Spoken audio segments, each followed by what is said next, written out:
SC/ST असोसिएशनचे सर्व सभासद आता बोलताना म्हणजे ऐकताना मला असं जाणवलं की एका विशिष्ट प्रकारे विलक्षण संघर्ष करून ही युनियन उभी राहिलेली आहे आणि त्या युनियनच्या संघर्ष मी प्रत्येक युनियन म्हणजे अनेक युनियनचा अभ्यास आम्हाला करावाच लागतो म्हणजे खरं करायचं असेल तर करावाच लागतो जर चांगलं लिहायचं असेल चांगलं बोलायचं असेल तर प्रत्येक युनियनच्या नशिबी एक संघर्ष असतोच पण या युनियनच्या बाबतीत किंवा SC/STच्या बाबतीत एक महत्त्वाची बाब अशी आहे की संपूर्ण समाजाला किंवा संपूर्ण भोवतालच्या आपल्या एक स्पेस असते त्याला त्यांच्या संघर्षाबद्दल मोठी सहानुभूती मिळत नाही किंबहुना प्रस्थापित वर्गाकडनं त्यांच्या पदरी थोडीशी अवहेलनाच येते किंवा असूया पण असते हा सार्वजनिक अनुभव आहे आपल्याला भारतासारख्या देशामध्ये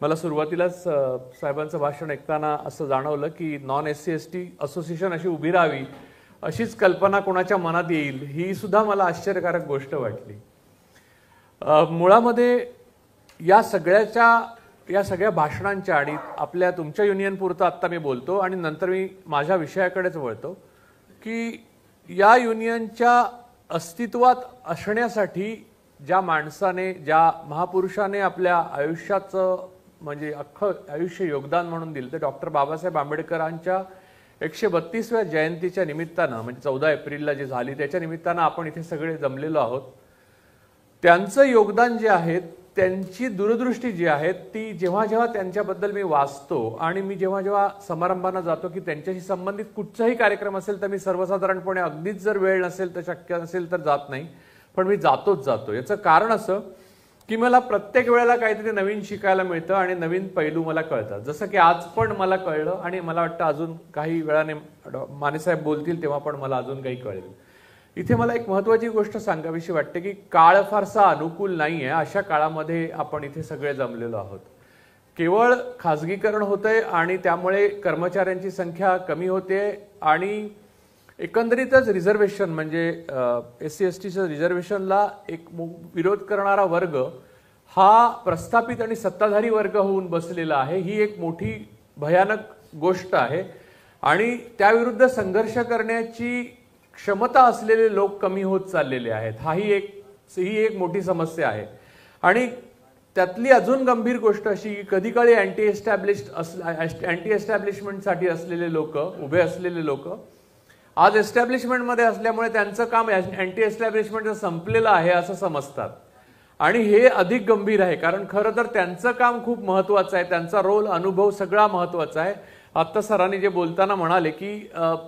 ज्यांनी उठावच नाही केला 2005ला आपल्याला पेन्शन मिळणार नाही म्हणजे डॉक्टर बाबासाहेब आंबेडकरांनी एवढ्या पुढचं पाहिलं होतं आणि त्यांनी आपल्या अंगावर कोसळत असताना सुद्धा उभे राहिले नाहीत बाहेरच्या समाजात सहानुभूती नाही आणि आता एकंदरीतच सत्ताकरण आणि खाजगीकरणाच्या विरोधात असण्याच्या संदर्भात नाही पण खाजगीकरणाचे उद्देश हे भयावह आहेत आणि मला असं वाटतं की संपूर्ण SC/STला दाबून टाकण्याचे खाजगीकरणाचा जो प्रयत्न आहे आणि मुळामध्येच खाजगीकरण हे एक नॉन SC/ST संघटना देशव्यापी उभी असल्याचं किंवा समाज असल्याचं एक प्रतीक आहे असं तुम्ही समजून घ्या त्यामुळे या सगळ्याच्या पार्श्वभूमीवर प्रत्येक माणूस एस्टॅब्लिशमेंटमध्ये असला तरी त्याने आत्ता अँटी एस्टॅब्लिशमेंटमध्येच असलं पाहिजे आणि मला वाटतं डॉक्टर साहेबांनी जेव्हा अनेक प्रकारचं लेखन केलं मी जे पत्रकार म्हणून त्यांचं अनेक ते एक प्रिझम आहेत त्यांचे प्रिझममधनं अनेक प्रकारची लोलक वास्तवं दिसतात आणि डॉक्टरांचा जो संघर्ष आहे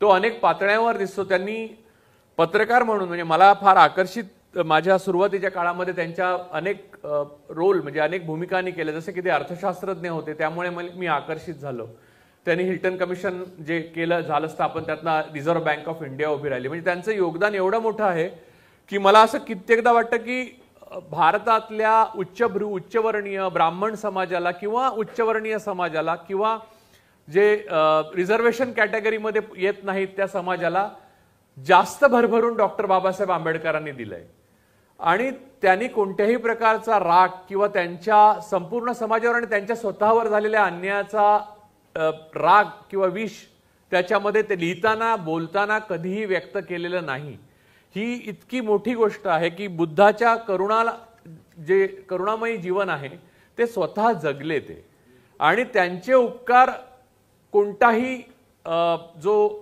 उच्चवर्णीय किंवा बाहेरचा समाज आहे तो मानत नाही. कित्येकदा या गोष्टीची आपण जाण ठेवली पाहिजे, याचंही भान त्यांना नसतं. ही गंभीर गोष्ट वाटते मला. आणि मला असं वाटतं की आता तर आपण एका दमनकारी अशा समाजात राहतो. म्हणजे करुणा ही तर खूपच टोकाची गोष्ट झाली. एक दमनाला आसुसलेला समाज आहे. जाती जातींमध्ये आणि आपल्याहून दुर्बल असलेल्या घटकांमध्ये. म्हणजे अपेक्षा अशी आहे की तुम्ही समतेची मागणीच करू नका. बाबासाहेबांची जी सगळ्यात महत्वाची मागणी होती त्यातली आपल्या सर्वांसंबंधात सर्वात महत्वाची मागणी ही समतेची आहे. समतेच्या ऐवजी समरसतेने जागा घ्यावी अशी मागणी आहे. आता मान्यता पसरत चाललेली आहे. आणि समरसता हा शब्दच धोकादायक आहे. कारण समरसता म्हणजे कोणाशी कोणी समरसता दाखवायची हा खरा प्रश्न आहे. आणि जर समरसता दाखवायची झाली तर समाजातल्या दुर्बल घटकांना आणि शेड्यूल कास्ट शेड्यूल ट्राईब्सना नेहमीच उच्चवर्णीयांशी आपण समरस होऊन जायचं, ही या भूमीची 5000 वर्षांची शिकवण आहे.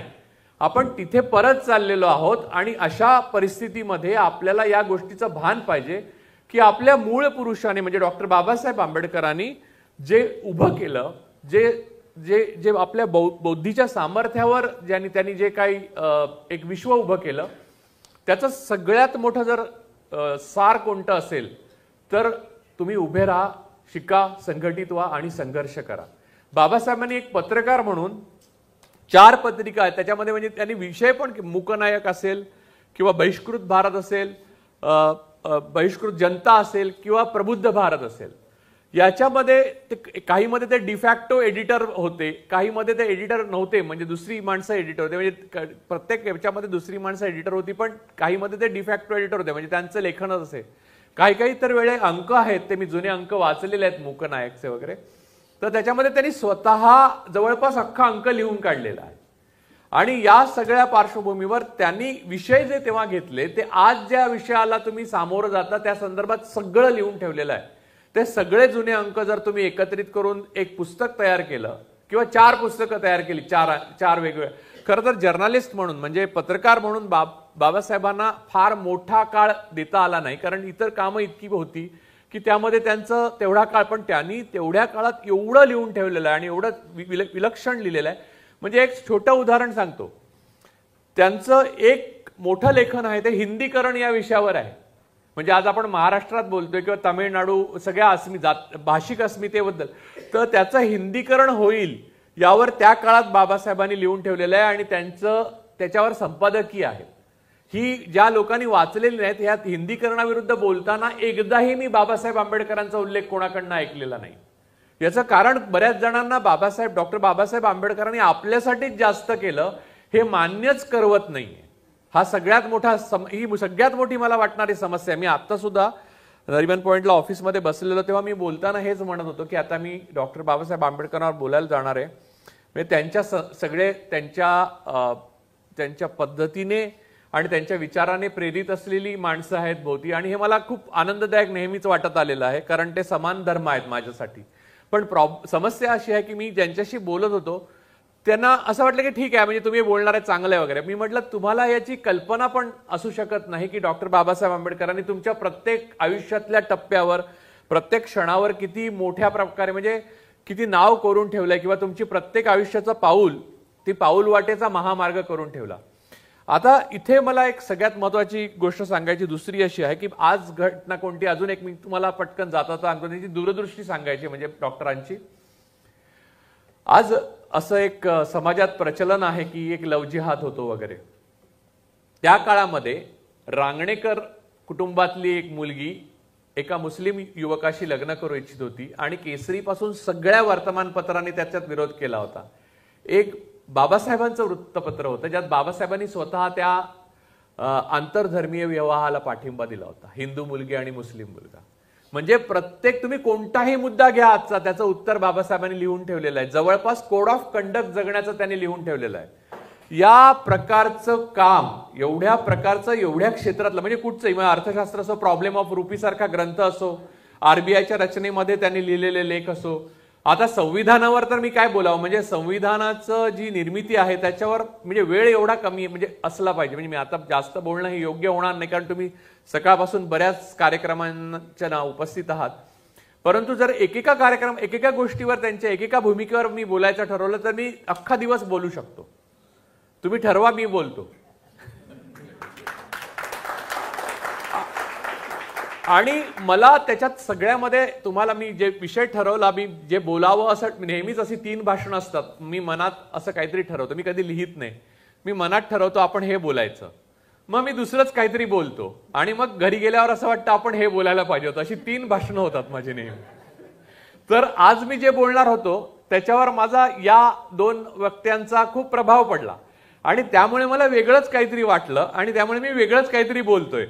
परंतु खरं तर मी आज पत्रकार बाबासाहेब आंबेडकर, डॉक्टर बाबासाहेब आंबेडकर आणि अर्थशास्त्रज्ञ डॉक्टर बाबासाहेब आंबेडकर असं काहीतरी बोलायचं ठरवलं होतं, असं माझ्या डोक्यात होतं. कारण आपण वाचलेलं आहे, खूपच वाचत असतो आणि त्यांच्या संदर्भातले खूप किस्से दाखले मला माहिती आहेत.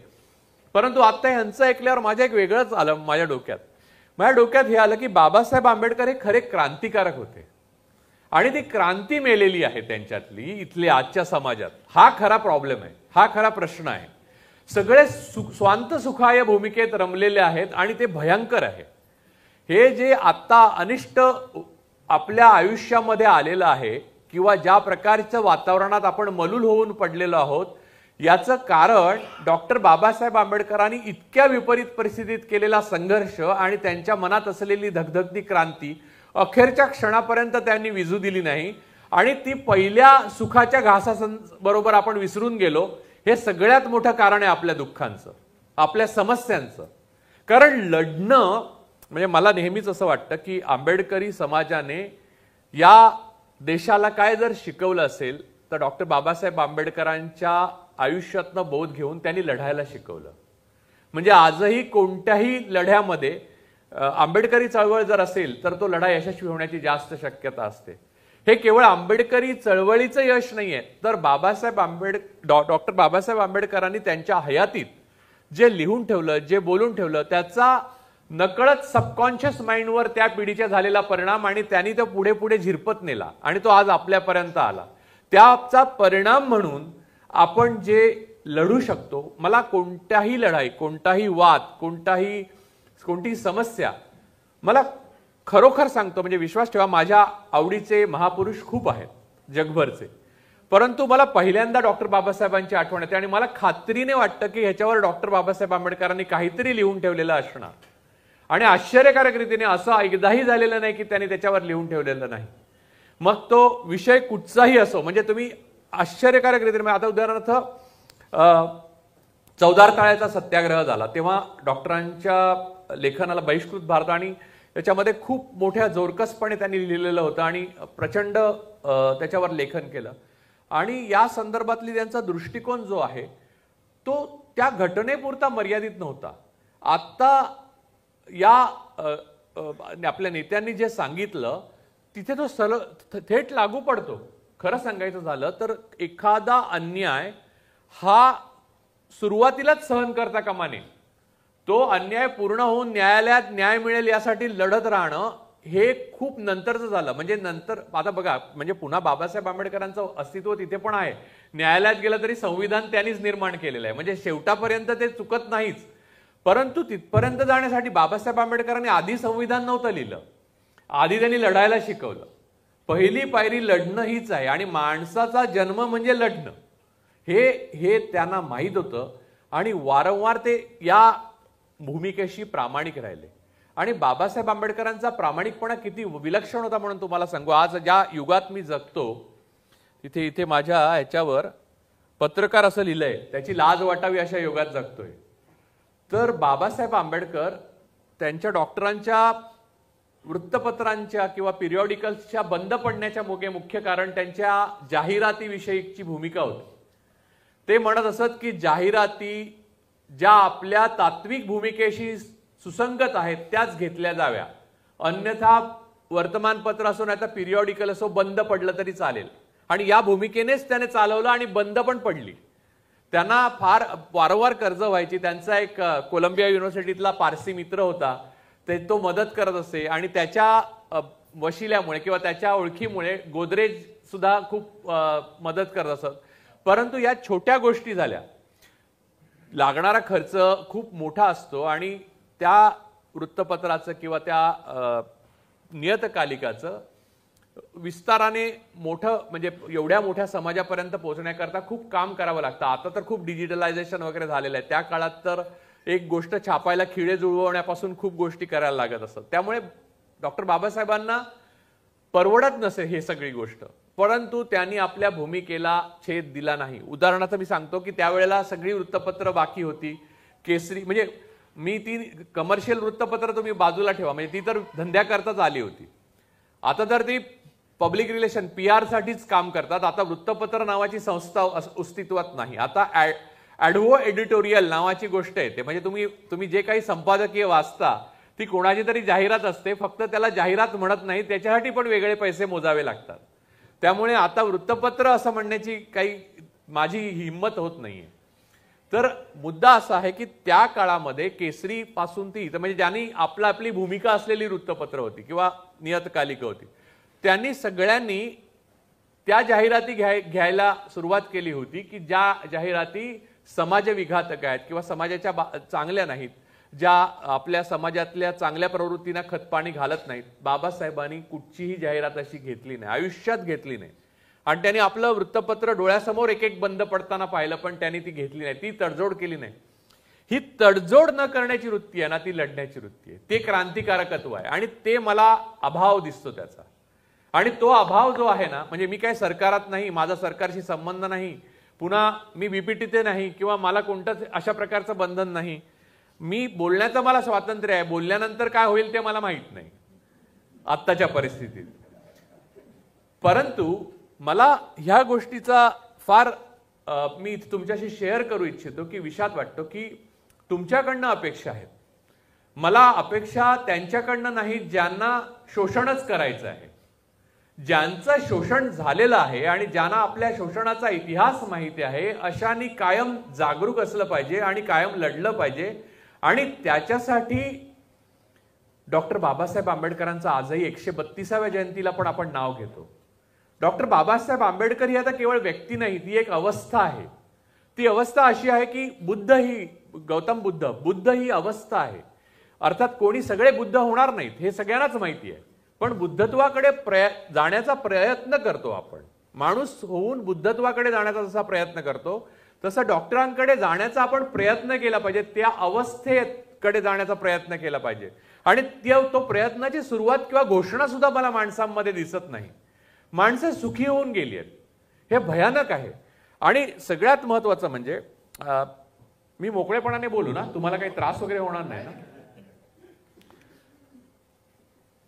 जेव्हा डॉक्टरांनी आपल्या भूमिकेमध्ये एवढं ठामपण दाखवल्यानंतर जेव्हा बौद्ध धर्माचा स्वीकार केला, तेव्हा प्रस्थापित वर्गाने आणि त्याचे स्पोक्सपर्सन होते एक प्रकारचे किंवा प्रस्थापित वर्गाचे प्रतिनिधी महत्वाचे की सावरकर, त्यांनी डॉक्टरांच्यावर केवळ डॉक्टरांवर नव्हे तर अख्ख्या तेव्हाच्या दलित समाज असं नंतर आंबेडकरी समाजावर लिहिलं की यांना वेगळं दलितिस्तान, उद्या हे मागतील, नागराज्य मागतील वेगळं. म्हणजे त्यांनी इतिहास पुराणातले वगैरे दाखले दिले आणि यांचं स्वतःचं सार्वभौमत्व सिद्ध करण्याचा प्रयत्न करतील. म्हणजे हे कुठून आलं ते तुम्ही लक्षात घ्या, नीट कुठून आलं ते तुम्हाला नीट लक्षात आलं पाहिजे.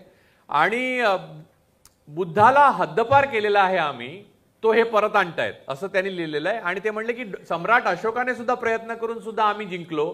म्हणजे आम्ही आणि ते ही भावना त्यांनी कधी सोडली नव्हती, तुम्ही सोडली आणि डॉक्टरांनी सोडली. डॉक्टरांनी पुणे कराराच्या वेळेला गांधीजींचं उपोषण व्हावं म्हणून पुणे करार केला, मागे घ्यावं म्हणून पुणे करार केला. आता हा मुद्दा जो आहे ना तो खूप महत्वाचा आहे. त्याच्यावर प्रबुद्ध भारतमध्ये डॉक्टर बाबासाहेब आंबेडकरांनी मोठा लेखच लिहिला होता, सावरकर नर गोखले नावाचा. तर हे सगळं इतिहास आहे आणि हा इतिहास परत आपण जिवंतपणे आपल्याच हयातीत जगू असं मला वाटलं नव्हतं. मला असं वाटलं होतं एक 10-15 वर्षापूर्वी मला असं वाटायचं की आपण त्या फेजमधनं बाहेर पडून एक संघर्षाची दुसरी पातळी गाठणार आहोत. तर आता पुन्हा आपण त्या पातळीवर आलो जिथून बाबासाहेबांनी सुरुवात केली होती. आणि आपण सुखासुखी आलो, म्हणजे आपल्याला ढकलतायत तरी आपण जातोय गतानुगतिक होऊन. ही गंभीर गोष्ट नाहीये का?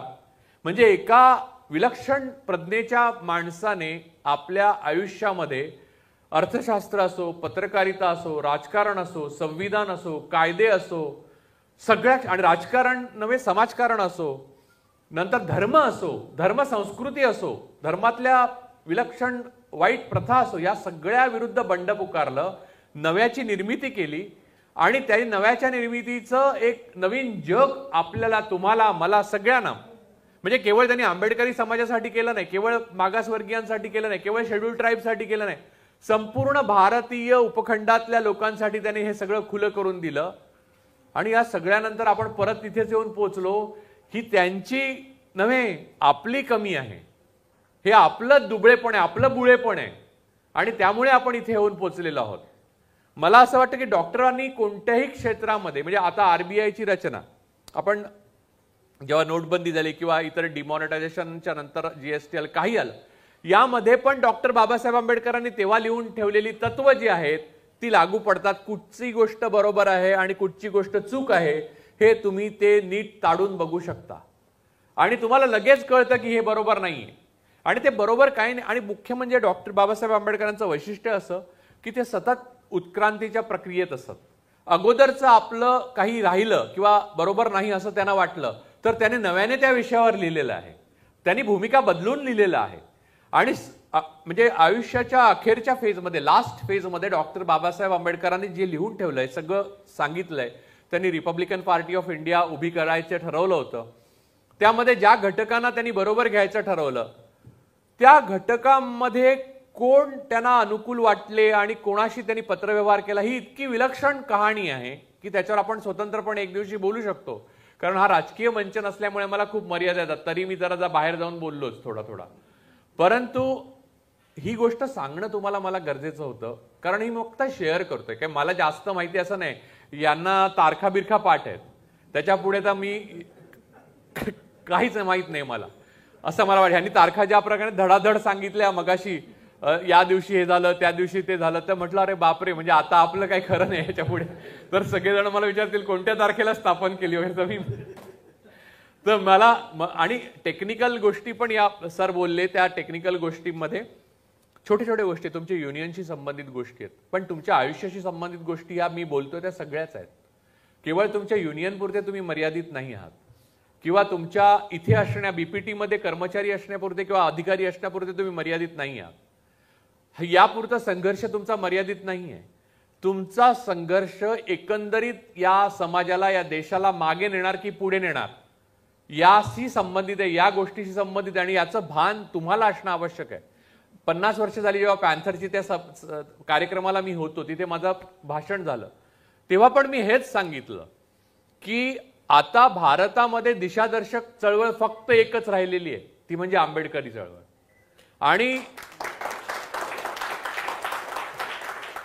आणि या देशामध्ये कोणत्याही देवाच्या नावाने, मी इथे घेऊ शकतो नाव पण मी घेणार नाही, कोणत्याही देवाच्या नावाने एक जय घोषणा देण्यात येते, त्याला एकच घोषणा उत्तर देऊ शकते, ते म्हणजे जय भीम.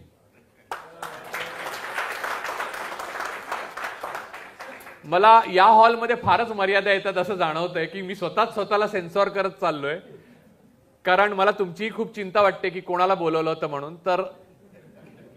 तर मला एवढंच तुम्हाला सांगायचं आहे, म्हणजे या सगळ्या संदर्भात मला सांगायचं की पत्रकारितेच्या आयुष्यामध्ये आंतरधर्मीय, आंतरजातीय विवाहापासून ते मनुस्मृतीपासून, मनुस्मृती दहनापासून, मनुस्मृती का नको आणि संविधान का, म्हणजे नंतर संविधान आलं पण संविधानाच्या संदर्भात त्याच्यात लेखन नाही कारण ते खूप नंतर आलेलं आहे.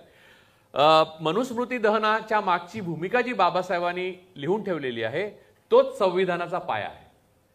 आणि मी मगाशी म्हटलं समतेच्या ऐवजी समरसता घ्या म्हणतील लोक, आदिवासींना वनवासी म्हणतील. मी त्या दिवशी एका भाषणात सांगितलं, सोपं करून सांगतो, शबरी ही आदिवासी होती, राम हा वनवासी.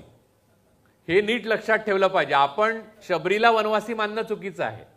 राम वनवासी होता, शबरी ही आदिवासी होती. बाबासाहेबांनी या सगळ्या गोष्टीला, म्हणजे लिंग्विस्टिक मध्ये आपण जशी भाषा बदलत जातो ना, शब्द चुकीचे वापरायला लागतो, तसं आपलं पतन व्हायला लागतं. म्हणजे आपण पटकन समतेच्या ऐवजी समरसता म्हणतो किंवा हत्येला वध म्हणतो. आपल्याला वाटतं तेच ते, तसं नाही. ते तुम्हाला कोणीतरी म्हणवून घेतंय.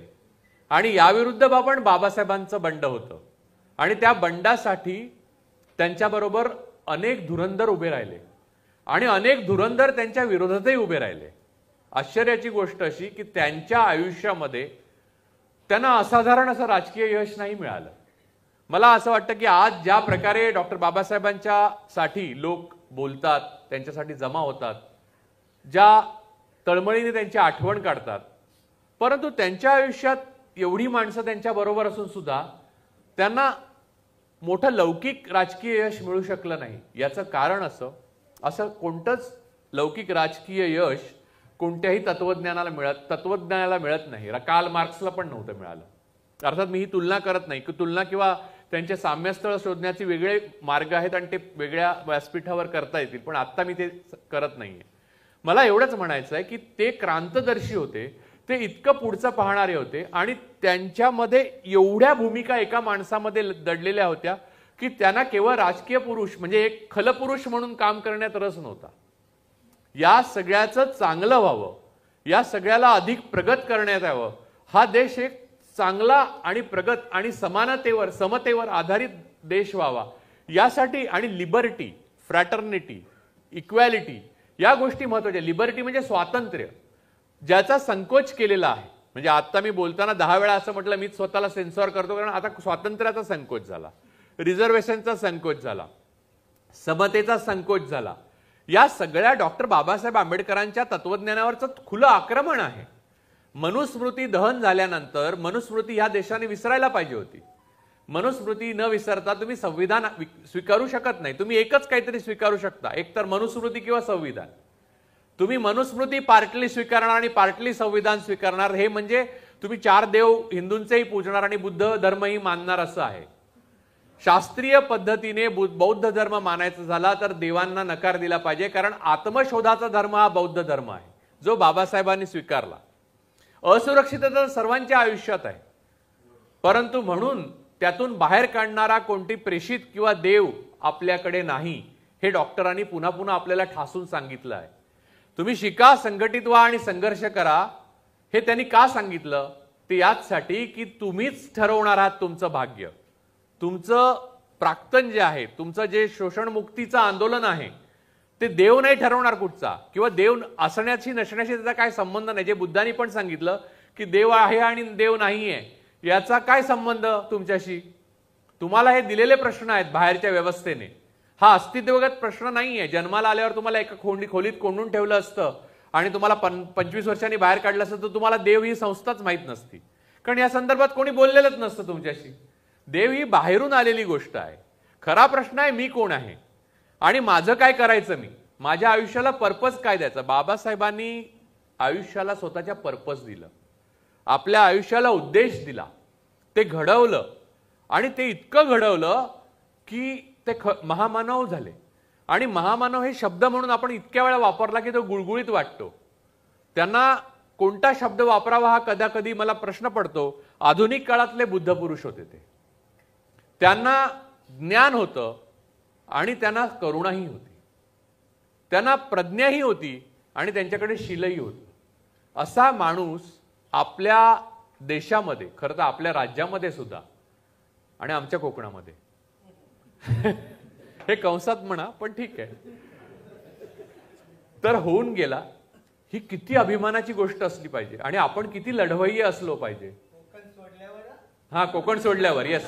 पण कोकणातली माणसं कोकण सोडल्यावरच यशस्वी झालेली आहेत. कोकणामध्ये यश नाही मिळत, कारण कोकणामध्ये परशुराम आहे ना, म्हणून. तर हा मुद्दा जो आहे की डॉक्टर बाबासाहेबांचा जो जीवन संघर्ष आहे, त्या संघर्षाचे आपण सगळे भाग आहोत. म्हणजे आपण एकामेकांपासून पण वेगळे नाही आहोत. तुम्ही असं कधीच समजू नका की आपण एकामेकांपासून वेगळे आहोत. संघटित असणं म्हणजे काय की तुमचं दुःख मला जाणवणं, माझं दुःख तुम्हाला जाणवणं, आपल्यामध्ये दुःखाची एक समान अशी नदी वाहते आहे आणि त्याची आपल्याला सतत जाणीव असली पाहिजे. आणि ती जाणीव जर असेल तर तुम्ही संघर्ष करू शकता. संघर्ष ही कोणती तरी नकारात्मक गोष्ट नाहीये किंवा कोणाविरुद्ध तरी नाही. संघर्ष हा आपला पण आपल्याशी असतो. आपण नोकरीला लागलो, आपल्याला नक्की पेन्शन मिळणार आहे किंवा नाही मिळणार आहे, तरी त्याला अजून 20 वर्षे आहेत पेन्शन न मिळण्याची दिवस यायला. तर आपण सुखी होऊन गेलो, तर तो संघर्ष आपण थांबवला. आपण सुखी व्हायला माझा विरोध नाहीये, तुम्ही लक्झरीमध्ये राहायला मला विरोध नाहीये, किंबहुना बाबासाहेबांचा पण नव्हता. परंतु सगळ्यात महत्वाची गोष्ट मध्ये आतमध्ये तुमच्या क्रांती धगधगत असली पाहिजे. आणि कोणत्याही प्रकारच्या प्रतिक्रांतीची एखादी ठिणगी जरी समाजात आणि देशात पडली, मी थांबवायचंय का? चिठ्ठी यायच्या अगोदर तुम्ही उतरतो कधी. तर अशी कोणती ठिणगी कुठेही प्रतिक्रांतीची पडली तर इथे पाणी हे खूण आहे. म्हणजे साधारणपणे चहा असते कोणाकडे गेला की. तर समाजामध्ये कुठेही प्रतिक्रांतीची खूण उमटली तर त्याच्या विरुद्ध लगेच बंडाला तयार व्हायला पाहिजे. काळ मोठा वाईट आहे, मी निश्चितपणे सांगतो, घुसमटवून टाकणारा काळ आहे. कोणतीही गोष्ट अनुकूल नाही. यापेक्षा चांगला काळ स्वातंत्र्योत्तर काळात सुद्धा आपण बघितलेला आहे, आपण सगळ्यांनीच बघितलेला आहे, वेगवेगळ्या पिढीतली माणसं असली तरी बघितलेला आहे. परंतु आता हे चक्र उलटच वेगाने फिरतंय. आणि अशा वेळेला तुम्ही केवळ आरक्षणच नव्हे तर तुमच्या अस्तित्वापर्यंत येणार हे सगळं. मनुस्मृती सारखी ग्रंथ जाळणं किंवा रिडल्स सारखे ग्रंथ लिहिणं हे बाबासाहेबांनी का केलं याचा विचार करून बघा. याचा आपल्या आयुष्यातल्या प्रत्येक घटनेशी संबंध आहे. जेव्हा सर म्हणाले की नॉन SC ST युनियन उभी राहिली, त्याचा अर्थ मनुस्मृती उभी राहिली. त्याचा अर्थच असा होतो की मनुस्मृती उभी राहिली. तर हे मोठं संकट आहे आणि त्याला आता भक्कम पाठबळही आहे. आणि अशा प्रकारच्या सत्य आणि सत्ता यांच्यामधल्या संघर्षाच्या मधोमध आपण सगळे उभे आहोत. आणि या संध्याकाळी मला असं वाटतं की 132व्या जयंतीच्या निमित्ताने डॉक्टर बाबासाहेब आंबेडकरांचं स्मरण करत असताना आपण सगळ्यांनी हे निश्चय केला पाहिजे की त्यांच्या विचाराच्या विरोधातलं बोललं गेलेलं, लिहिलं गेलेलं किंवा केलं गेलेलं एकही पाऊल हे आपल्या जीवनावरच घातलेला घाला आहे असं समजून जीवाच्या कराराने आपण लढायला उभं राहिलं पाहिजे. हे जर आपण केलं नाही तर आपण तर गुलाम होणारच, पण आपण येणाऱ्या पुढच्या पिढ्यांसाठी तेच संचित ठेवणार ज्या संचितातून आपण आलेलो आहोत, ज्यातून मुक्ती मिळवण्याकरता बाबासाहेब आंबेडकरांसारखा माणूस जन्माला यावा लागला. पुन्हा अजून कित्येक हजार वर्ष वाट बघायची आहेत का आपल्याला? का आपल्याला एकच बाबासाहेब पुरेसे आहेत हे ठरवण्याची वेळ आलेली आहे. त्यांच्यासारखं होण्याकरता, त्यांच्यासारखं लढण्याकरता प्रत्येकाने तयार होणं हाच त्यांच्या जयंतीच्या निमित्ताने त्यांना आपण केलेला खराखुरा जय भीम असू शकतो. आणि तोच जय भीम करून मी माझं भाषण संपवतो. जय भीम, जय हिंद.